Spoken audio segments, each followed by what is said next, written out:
5:30, I'll call this meeting of the Board of Public Works and Safety to order. If you could please rise to the Pledge of Allegiance.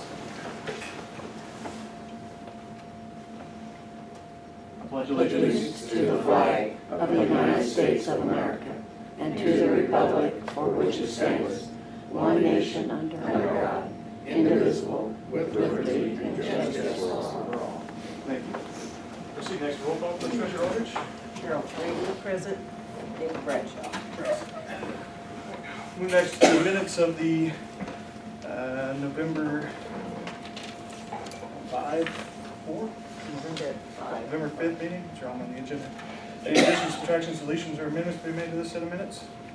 Nope, I move we accept the minutes of November 5. Second. Motion and second, any further discussion? All those in favor? Aye. Opposed? Motion carries. Move next to the minutes from November 15th. Any additions, subtractions, deletions, or amendments to be made to this set of minutes? Nope, I move that we accept the November 15th. Second. Motion and second, any further discussion? All those in favor? Aye. Opposed? Motion carries. Move next to claims. We have claims in the amount of $261,714.22. Any questions regarding the claims? No. Mr. Chairman? I move we accept the claims for the 19th. Is that the night you call it, the 19th? Yeah. Second. Motion and second to approve the claims in the amount of $261,714.22. Any further discussion? All those in favor? Aye. Opposed? Motion carries. It is 5:31. Go ahead and open the public hearing for the Okra PFP grant. Ms. Gross, would you like to tell us what we're doing here today? Sure. I'm Emily Allball. I'm with the Kankakee Iroquois Regional Planning Commission, and I do have a sign-in sheet that I'm going to pass around. If you all could please sign in, since you are here, it's one of those beautiful state requirements.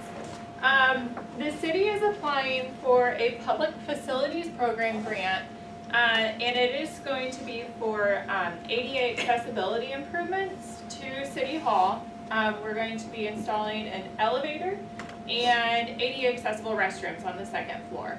As you all know, currently we are not ADA accessible. We don't have a means to get from the first floor to the second floor with those with disabilities. So our total project cost is $294,397, and we are applying for a $247,000 grant. The city, this is where it can kind of get a little bit confusing, because the city is required to put in 10% or 20% for this project, and they are, or 10% for this project, and it's $27,457. But portions of this project are not eligible for federal grant funding. So they are having to put in an additional $19,940.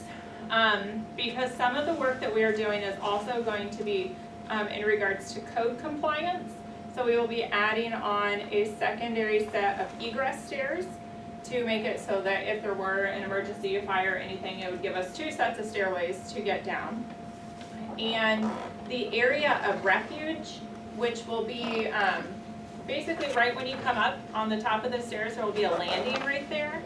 And it will have fireproof walls built around it, so if a person with a disability or in a wheelchair, they can go into this room, and it will have an emergency call system where they can go and wait for first responders basically to get to them. That is considered by the state to be an ineligible expense on this project because that deals with the building code, not with ADA accessibility. So we are submitting a grant application on November 30th, and we are anticipating a award on January 23rd, I believe. It was originally January 16th, but now they pushed us back. So we're anticipating a mid to late January award. So if there's any questions or... Is this exactly what we've applied for in the past? Yes, Is there it any is. changes in that application? There are no changes in the application. The only change that you're going to see is within that budget, because with the first application we submitted, the review process has changed a little bit at the state level, and they are looking more at the details. So when they saw that we were including, the area of refuge, they went and looked at the code books and what is actually code versus what is ADA. And they felt that that was a code issue, not an ADA accessibility issue. So things like that have kind of changed. You'll just notice, when you get your full application packet, that it's mainly the budget that has changed and where things are going within the budget. So that's the only change. Everything else is still exactly the same. What code requires that? It's the Indiana building code. I'm not an architect or anything in regards to that, so that would be a question that Mark could answer. I do have code pages that were included in last application. Is the elevator entrance in that room? The elevator entrance will be out in this hallway, in this foyer area. No, that's not what I asked you, is that this is a separate room. Yes. The elevator entrance is not in that room. No, your elevator entrance, it'll basically be as you're coming out into this foyer area, into your landing on your secondary, like right out here, your elevator will be on that wall. And then your area of refuge is basically built at the top of the stairs. It's almost like a closet. It's like a closet, basically. It's a fireproof closet with a full communication system. How much does that add to the cost of this project? It is $11,340. Added. No, that's included in your project. It's a line item of your project, so The fact that the state it's kind of a mandate of, won't pay yeah, 90% of it makes it yeah, $10,000 addition. right. So you're saying the state pays? They pay 90% of everything except for that and the egress stairs. No. Right, yeah, they basically, and they're paying for the elevator and for architectural services and things like that, but, yes, please. But it's just, code upgrades the state won't finance because, especially on this building, with it being a government building, they don't fund things pertaining directly to the purpose of government, so. But they'll fund an elevator in a government building. For ADA accessibility, yeah. Okay. Yeah, it's one of those, it's a different We're going on thing, ahead. yeah, it's, you're just fortunate that you can apply for an elevator within this project, so. But it is getting, I will tell you, it is a very competitive round right now, that the application process has gotten a lot more competitive in the last 6 months, How come we so. didn't get it the last time? Competitive round, 14 applicants, 14 or 16 applicants that applied last round and they only funded 6. So, Will that be the same kind of proportion this time, or maybe? I don't, usually they tell us at our site visit, they usually will tell us exactly how many proposals were submitted, and they did not give us that information this time around. So we don't know what all to anticipate at this round. So we have submitted our proposal. Yeah, the proposal was already submitted back in October. Yep. I think Edwin was here at the public hearing for that one. What's our chances? I honestly, I'm hoping pretty good. I'm hoping that we get it funded this round, but I don't have say in that besides what I wrote in your application. So if we don't get it, can we apply for it next time? If you wish, You apply enough times, you finally get it, you suppose? They don't give any weight to the fact that we have applied before, correct? yeah, you get swiped. It's brand new application, brand new score. So each time you apply, and each time you apply, it's also a different scoring committee. So even if we scored, you can score completely polar opposite of how you scored the last So time. what scores high? What kinds of things? Safety issues score high? No, ADA? it's based upon the level of need. There are 3 basic, you get points for your narrative, which has, I think there's like 400 points related directly to the narrative portion. And that's based on project description, project need, and your fiscal impact. So what is this project going to do basically for your financial status? There are other things considered, like the LMI population, how is that going, your points, you have points based on your LMI population. You have What's points. that mean? So that's your low to moderate income, and since this project is only benefiting, disabled citizens, you only get 51 points for that portion. So you only have 51% because they are assumed to be low and moderate income. So, you get points for your local match. So it's just basically how well put together the project is and how it scores compared to other projects within the same program. So you're competing against fire stations, community centers, senior centers, women's shelters, things of that. So But even though they say they look at the vacuum and don't compare one project to Right. the other, it seems as though the more projects they have, the more likely they are to compare. And I don't know on that, since we can't sit in on scoring committee or anything like that. It's just, Do you make a presentation other than the written? nope. Once we submit the application, it goes into the state and they have a scoring committee that reviews all applications. So Jerry White can't even sit in. No, our community liaison used to, probably 2 or 3 years ago, our community liaison would take each of our projects that were put together through our region, and he would present them to the scoring committee, which really gave us a foot up on the scoring committee, because he could sit there and basically battle it out with the scoring committee. They know you're not understanding, this is how this project is. And that's not an option for us anymore. So it's based on how everything is written, how everything is presented within the application, and how the scoring committee interprets it. So, Do you have to submit the number of disabled people that live here or want to come to meetings, or how do you Yes. determine those? that is, we pulled it straight from the census. We pulled the number from the census. All that information is available.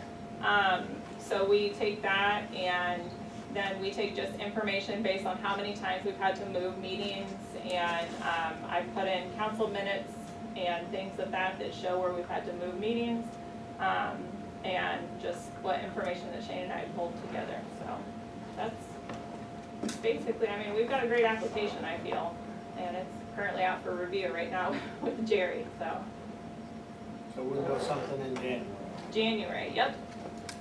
Yep, and Shane will be the first to know. First to know here, Jerry will know way before. Jerry will know way before, yes, but he'll be the first to know, and then he has to keep it a secret until the press release comes out. Is there any other questions? Any questions from the public?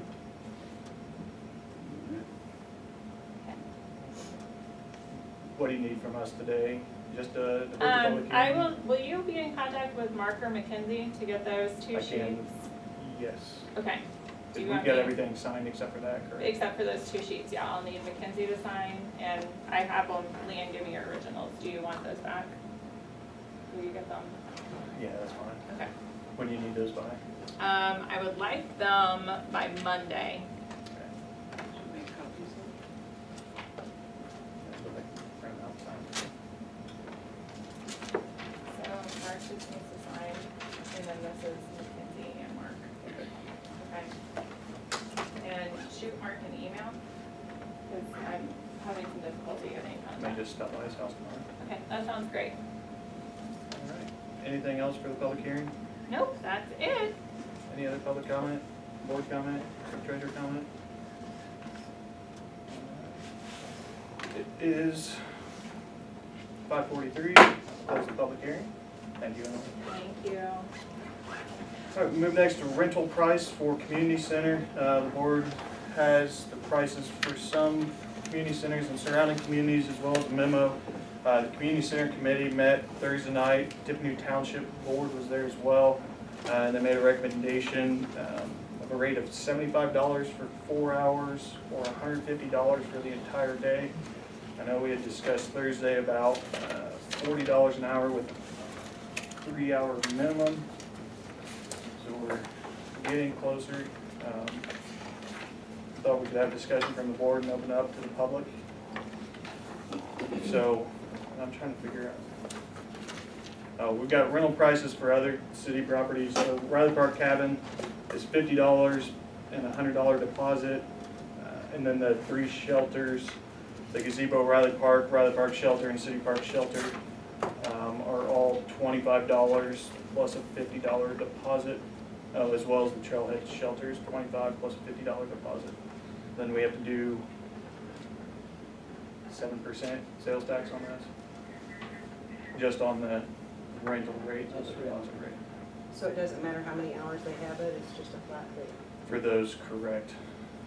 And But Marilyn, I was going through her book of rentals earlier, she normally writes down the hours that they're gonna use it.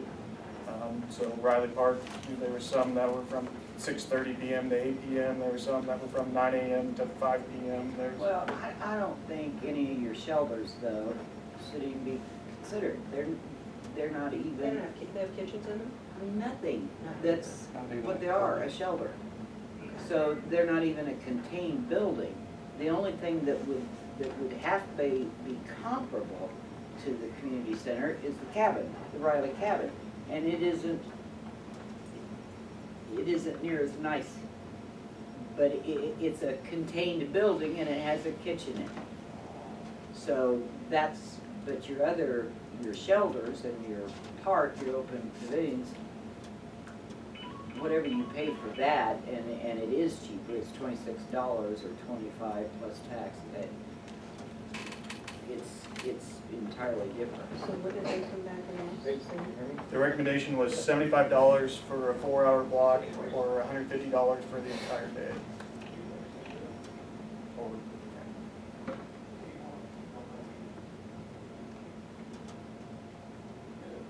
And $200 deposit still? correct. And I looked, Riley Park Shelter, I went through Maryland's book up until like between January and March or April. I didn't get through the whole thing. But almost every weekend it was rented out, not necessarily for birthdays or they had life memorials. I didn't see any graduations, I don't think I made it that far. Birthdays, most of those were on Saturdays, Sundays. They had a lot of nonprofit organization events, so Delphi Youth Baseball, girls softball, Cub Scouts, Boy Scouts, Girl Scouts were in the cabin. So there was only one date that I saw in that period that you had 2 rentals on the same date. So we don't charge nonprofits anything? No, Are we talking about the same thing for the community center? we probably are.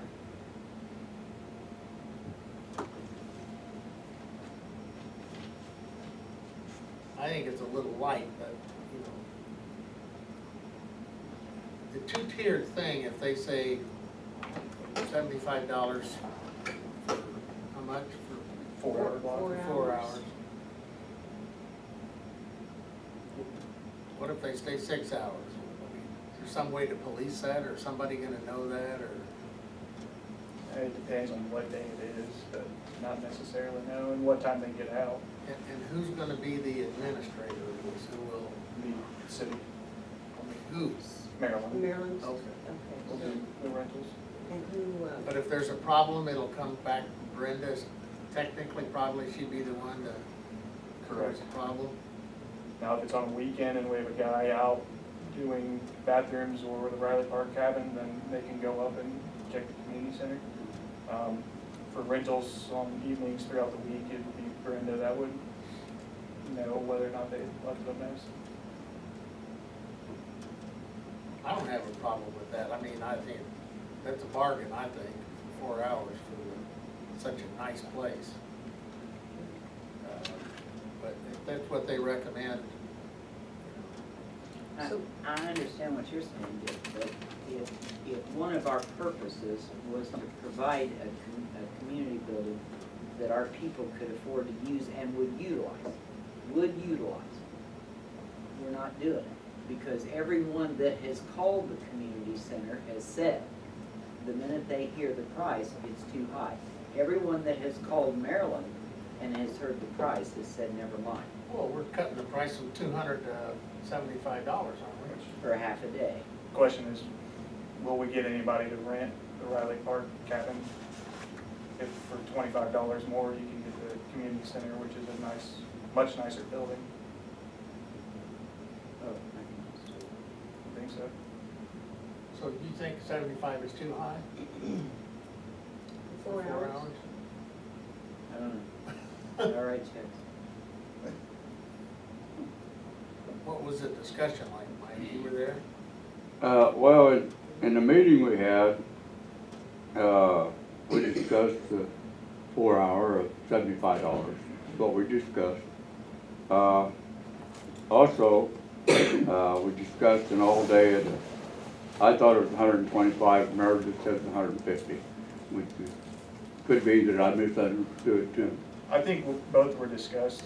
I think towards the end of the meeting, it was Okay. 150. I think in the beginning, they had discussed Yeah. 125. I do have some figures for you though, when you just get this discussed, final figures for the building and everything that we done. I can give them to you now if you would like to have them. The mayor quoted us as coming in at $167,417.94. That did not include the two estimates I got from Aaron this week, Friday, before he went on vacation. Milestone's last concrete work cost $11,680.64.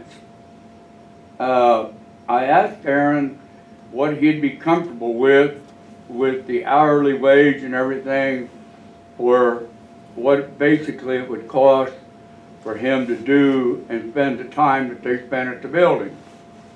That is to put in the water lines and Dick to put in the sewer lines and that kind of stuff. And I asked him, I said, would $12,000 take care of all that? And he said, well, he said, that might be a little high. He said, because basically we spent about, he said, roughly maybe 10 days down there. I said, well, would you be comfortable if I was to put $12,000 down? And he said, yes, I would be. I said, okay. Then I added up the $3,000 that they got for a grant to put in the acoustics in the building. So if you add all that together, it comes up to $194,098.58. Is what we've spent on the building. What was that total again? I'm sorry. Huh? What was that total again? The total. 194. 194, 98, 58. That includes And no that also- volunteer labor, right? What? That includes no volunteer labor. Yeah, that includes the labor that Aaron and his gentleman put in. Right. With also it includes Dick putting in covering the sewer line and the water line. All that had to be done. I don't know exactly what it cost, but Aaron was comfortable with $12,000 in all. And so with that, when we first started, some months ago, the estimated cost was between $250,000 and $275,000. That's what they estimated it would cost us to do the building, to finish it completely. We come in at 194, so you're roughly $56,000 short of your regular budget. Did that 250 to 75 include hiring a contractor to do the whole thing? Yeah, well, if you had to pay for labor, you wouldn't have been able to do it for that. You'd have probably had about between $400,000 and $450,000 in it. So the 275 did not include the volunteer labor? They did not include labor or nothing. All it was, well, they said we could finish it for $250,000 to $275,000, what they figured it would take to finish the whole building. And with us using all volunteers and everything, we come in at little over $194,000. So we save ourselves roughly 56 to, if you want to go to 75, that'd be another 25, so you save yourself almost $80,000, and nothing but just labor. And I'll tell you, yes, you do have one beautiful building, even though I did help, but that doesn't make any difference. You've got a beautiful building, and it come out really super nice. Thank you, Councilman. Any questions for the councilman? So the question is, the recommendation was $75 for a 4-hour block or $150 for all day. Is there any more discussion from the public? Well, I just would say that I was at that meeting that night when Tippecanoe Township was there, and they've contributed very generously to this project. And so their whole board was there considering whether to pay the sort of the negative balance that we had. And anyway, it was their recommendation to rent it for $75. I mean, they were offering that. They said they would just like to see it used. And they said, you know, you build it, if it's not used, then why did you build it as a community center? So that's where What I'm that hearing is amount. $75 for 4 hours, it's $150 for the whole day or 8 hours or whatever. There's a $200 deposit. Still there? Yeah. Is that what we're saying? Correct. Yes. I move we accept those rates. Second. A motion and a second. Do we have any further discussion? All those in favor? Aye. Opposed? Motion carries. Thank you. I'll let Marilyn know in the morning. Make sure the facility use agreement reflects those prices. And she probably has some phone calls to make back to people tomorrow. I know somebody had called last week. Yeah, we got one gal that made one for April of next year, depending on if we change the rent now. All right. Move next to Chief Mullen. We have a few purchases to make. So the first, we'll talk about radios. You have a quote here from Motorola, Jay Burla, for $10,509.60 for 3 radios. I'm gonna go ahead and give us a synopsis. Why are we getting these radios? What are they gonna do for us? These radios that we're going to be purchasing will replace the Motorola 2500 radios that I have in my hand here right now. These radios, on that in my hand, will become obsolete as of the end of this year. In 2019, we'll not be able to buy any more parts for them. Motorola will take them out of service, so if they need to be repaired, there are no parts available for them anymore. So Fatulus hates the fact that we're going to have to purchase new radios, which they have priced at about $4,200 each. With the new tower that is going in out here at the RMC around March of this year, Motorola has made us a deal for these new radios. We get the tower, everything at the same time. County, I think, is going to be purchasing around 30 of the radios. I had put in to purchase 2 of these radios at the price of $4,200 at the beginning of this year, not being aware that we'd be having this opportunity to buy them at a cheaper rate. But with the tower project, they priced us the radios instead of $4,200 at a cost of $3,500. So we'll be having a savings of about $700 for each radio. So with that, I told Mr. Burla that I would like to go ahead and get 3 of the radios.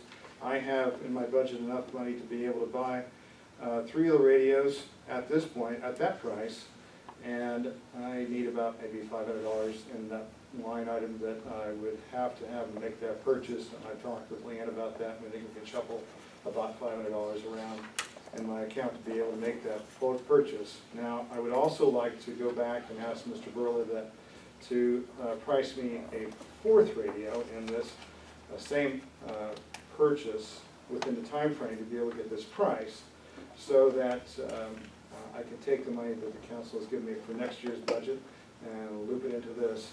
The invoice would not come due until roughly around the first of the year when that money becomes available. Then I can take it and put it into this and make that 4th radio purchase. So that saves the city some money. and also get us the radios a little bit faster. So that's what I want to do. How many radios have you got now? We have about eight radios we have total in our inventory. Does every officer not get a radio? And Yes. how the new radios, how do you do that? Each officer has a radio that they carry with them, yes. No, the new radio, Oh, you're new only radios, gonna have yes. 3. We have 3 radios, right? I'm asking for 3 radios currently, and then a 4th. And so I would be able to outfit 4 officers with the new radios. But they have their own radio, it's theirs, they keep it all the time. Correct, yeah. How many officers have you got? We have 7 officers, including myself. So these radios are still operational at the beginning of the year, however, if it breaks, we can't fix it. And so we'll have 8 radios. Plus 4 radio, or whatever. Right, Yeah. So if we have one that breaks, we have an excess that we're not worried about service on. So if you, next year you've got in your budget, how much, Enough money to buy 1 radio at the $4,200 price. but you're gonna get it at $3,500 if you order it now. Yes. So you'll have 4 radios, and then in the future, are you gonna order more? Every year I'd like As to. those things, Every year I'd like to update our radios. just like computers, they try to make them obsolete as quick as they can. I don't know if that's the intention, but it does seem like it. So, is there any further discussion? So you need us to approve the $10,509.60 to purchase the 3 radios, Correct. and there's some other stuff, is that all part of the radios? That is, Part all of- that is itemized in the purchase amount for the radios. So I would move to approve the contract with Motorola Solutions, as well as if you can secure the reduced price on the 4th radio, as long as we can pay for it out of next year's budget, Yes. approve you to do that as well. Second. A motion and a second. Do we have any further discussion? All those in favor? Aye. Opposed? Motion carries. Thank you. And we also have money in the budget next year for a police vehicle. Chief, you've quoted. We priced out a 2019 Dodge Charger sedan. It is an all-wheel drive vehicle at $24,512 with a few add-ons, a spotlight, LED spotlight, and a full-size spare relocation bracket, which apparently locates the spare tire and in place inside the trunk and makes it easier to put other stuff inside at $130, and some heated mirrors. All comes to about $25,020 for the car. And then I priced the police package, the police equipment that goes inside of the car at about $4,197. And then mounting those would be about $700. Roughly, we're looking at about $30,000. How much is in your budget? We have the money in the budget for this year's purchase for this equipment, and if I can take out a garage and motor to pay for part of this, the money budgeted